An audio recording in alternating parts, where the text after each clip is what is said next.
But after she is satisfied that this first frenzy now is sharp enough, that she has turned awry Latinus's plans and all his palace, the grim goddess flies at once on her dark wings to daring Turnus's walls. The city built by Danae when carried upon the swift south wind, she founded it as home for her Accretian colonists. Our fathers used to call it Ardea, and Ardea is still a mighty name, but its great days are done. There Turnus lay asleep beneath his high roof in black night.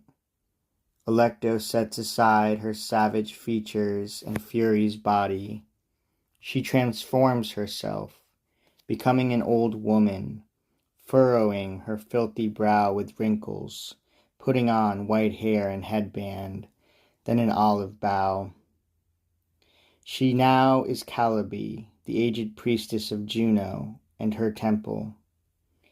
And she shows herself before the young man with these words: O Turnus, can you let all you have done run down to uselessness, your sceptre pass to Dardan colonists? The king denies your bride, the dowry you have won by blood. He seeks a foreign son to take the kingdom. Scorned one, set out to face ungrateful dangers, go now to lay the Tuscan armies low, to give the Latins peace beneath your shield.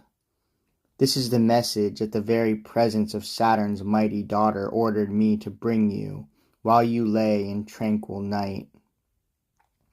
Rise up and gladly call your men to ready their arms, to march beyond the gates to battle, to burn the Phrygian chieftains who have settled by this fair river and their painted fleet. So does the urgent force of God's command. If King Latinus does not grant the marriage, does not hold fast to his old promise, let him learn at last what Turnus is in arms. At this the young man mocks the prophetess. I am well aware that ships are in the Tiber. No need to conjure up for me such terrors. Queen Juno has not been forgetful of me. But old age, mother, overcome by rust, fruitless of truth, has made you waste your cares. Among the quarrels of kings it plays on your prophetic spirit with false fears. Your task, to guard the shrines and images of gods. Let men run war and peace. War is their work.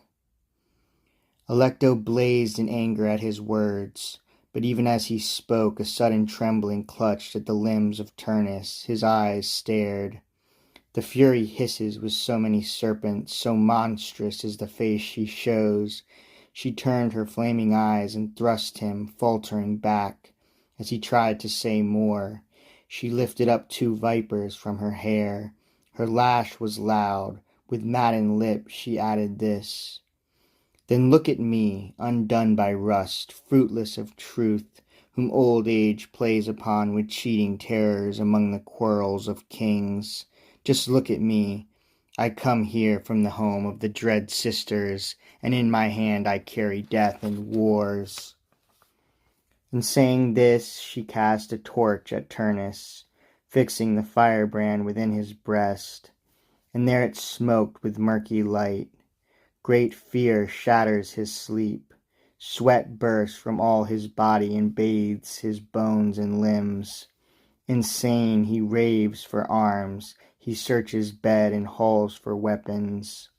Lust for the sword and war's damnable madness are raging in him, and above all, anger. Just as when burning, loudly crackling twigs are heaped beneath a seething cauldron's ribs, the liquid dances with the heat. Within, the water rages, violent, and pours a stream of smoke and foam. It will not rest, but flies up with dense steam. He now commands his captains to march out upon Latinus, profane the peace, prepare for arms, protect their Italy, and drive the enemy beyond her boundaries. and he declares himself a match for Trojans and for Latins. When he has spoken and invoked the gods in prayer, then his Rutulians encourage each other eagerly to arms. And some are moved by Turnus' handsome youth and form, some by his royal ancestors, and some by those bright deeds that his right hand has done.